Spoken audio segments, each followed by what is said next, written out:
Disgrasya ang sumalubong sa bagong taon ng mga pasaherong sakay ng jeep at nahulog at sumubsob sa kanal sa Antipolo City. Nasa frontline ng balitang yan si Brian Basa.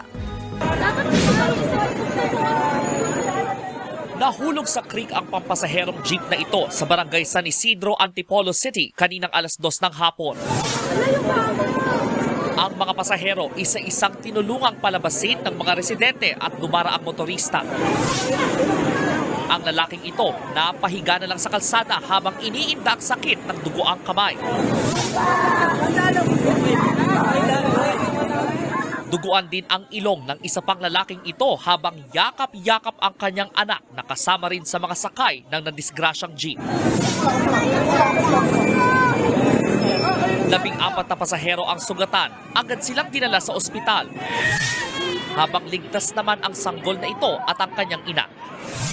Batay sa pagsisiyasat, may iniwasang motor ang jeep habang binabaybay ang pababang bahagi ng sumulong highway. Nawalan daw ng preno ang jeep hanggang sa dumire-diretso at bumulusok sa creek.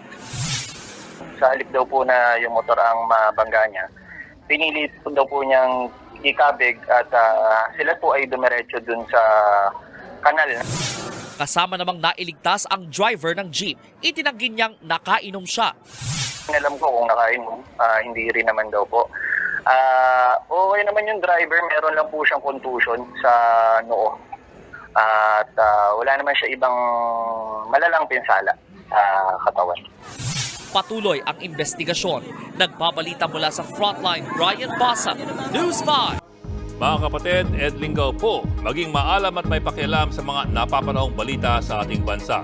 Para sa mas malalimang pagtalakay at paghimay sa mga issue at headlines, tumutok lamang at pag-subscribe sa social media pages ng News 5.